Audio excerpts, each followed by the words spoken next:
क्योंकि बलिया में मैं ये देख रहा हूँ कि छोटे छोटे बच्चे 14-15 साल के लड़के आपराधिक घटनाओं में बहुत ज़्यादा हिस्सा ले रहे हैं। कई जगह चक्कूबाजी की घटनाएं में मालूम पड़ा कि 14-15 साल का बच्चा है, पता नहीं कहाँ से लाते हैं तो फटाफट कर देते हैं। एक और इस मोबाइल का दुरुपयोग ये हो रहा है कि लोगों ने अपने विभिन्न नामों से यहाँ वो बना रखे हैं, ग्रुप बना रखे हैं, जिसमें 60-60, 70 लोग जुड़े हुए हैं। उस पर हम बहुत प्रभावी रूप से कार्रवाई कर रहे हैं और ऐसे लोगों को चिन्हित करके उनके घर वालों को भी, कोई फरसा गैंग है, कोई कुल्हाड़ी गैंग है, कोई महाकाल गैंग है, पता नहीं क्या क्या बना रखा है, और वो तुरंत इकट्ठा होते हैं और कहीं भी मारपीट कर देते हैं। हालांकि पिछले 1 साल में इन घटनाओं पे क्योंकि करीब इस तरह के करीब सैकड़ों बच्चों को आइडेंटिफाई करा है, उसके ग्रुप मेंबर्स को आइडेंटिफाई करा है। लगातार हमारी कार्रवाई चल रही है। आप लोग, क्योंकि फिर समाज के कुछ जिम्मेदार लोग भी आते हैं, साहब बच्चे हैं, हाँ मैं भी मानता हूं कि बच्चे हैं, हो सकता है थोड़ा बहुत उनके किसी कारणों से उनके व्यवहार में इस तरह का परिवर्तन आया है, लेकिन सुधारने का काम भी तो हम लोगों का ही है, आपका और हमारा ही है। समाज के रूप में आप जिम्मेदारी लेंगे और अनुपालन कराने के लिए कानूनी रूप से हम लोग जिम्मेदारी लेते हैं। तो कृपया करके जरूर ध्यान रखिए कि आपके आसपास का वातावरण कैसा है। अगर लगता है कि कोई बच्चा या कोई इस तरह का किसी अवांछित गतिविधि में, आप अपने स्तर पे भी उस पर पहल कर सकते हैं।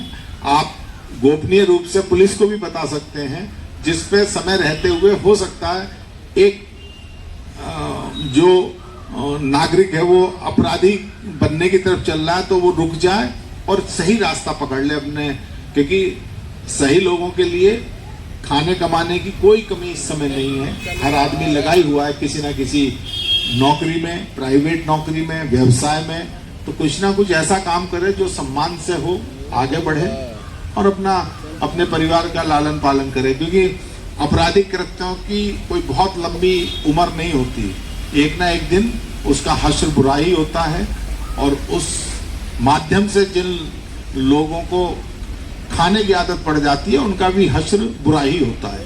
तो कृपया करके इसे जरूर ध्यान दीजिएगा। ये कुछ बातें थी जो आप लोगों से करनी थी। आप लोग पुलिस के कार्यक्रम में आए, थाने के कार्यक्रम में आए, आपको बहुत बहुत धन्यवाद। और पुलिस को, ये जो वर्दी वाले हैं, ये अलग बात है कि ये सब अलग अलग जनपदों के हैं, लेकिन आप ही के बीच के हैं। मैं बता रहा हूँ कि इस बार जो सिलेक्शन हुए हैं आपके जनपद से, उत्तर प्रदेश में कुछ ऐसे जनपद जहां सबसे ज्यादा सिलेक्शन हुए उनमें बलिया है। 1250 बच्चे आपके यहाँ के पुलिस विभाग में। ये अलग बात है कि बाहर के 1250 यहाँ आएंगे, यहाँ के जो बच्चे हैं वो अपने और जनपदों में जाएंगे। ये पॉलिसी है पुलिस विभाग की, लेकिन बहुत बड़ी संख्या में है। आपके भी जितने लोग यहाँ बैठे हैं, आपके भी कुछ ना कुछ बच्चे जरूर पुलिस में गए होंगे, इस बार कहीं ना कहीं ट्रेनिंग कर रहे होंगे। तो प्रथम दृष्टया केवल और केवल पुलिस को ये मानना कि ये सभी गड़बड़ होते हैं, ये भी थोड़ा सा इस सोच में भी परिवर्तन लाने की जरूरत है। और पुलिस वालों से भी मैं हर जगह कहता हूं कि वो पुलिस 47 से पहले की पुलिस जो थी वो दमनकारी होती थी। हम लोग अपने परिवार के ही सदस्यों की सुरक्षा में और सेवा में लगे हुए हैं। कई बार यहाँ पे भी एक बार मेरे संज्ञान में आया था कि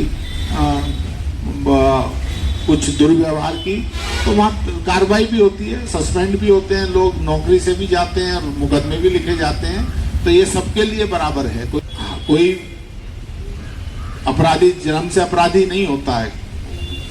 कई बार परिस्थितियां ऐसी होती है, अगर उसकी परिस्थितियों में बदलाव हो तो हो सकता है वो भी अच्छा नागरिक बन जाए, और बने भी हैं लोग। तो कृपया करके इन चीजों पर ध्यान दीजिएगा। एक बार पुनः आप सभी का बहुत बहुत धन्यवाद।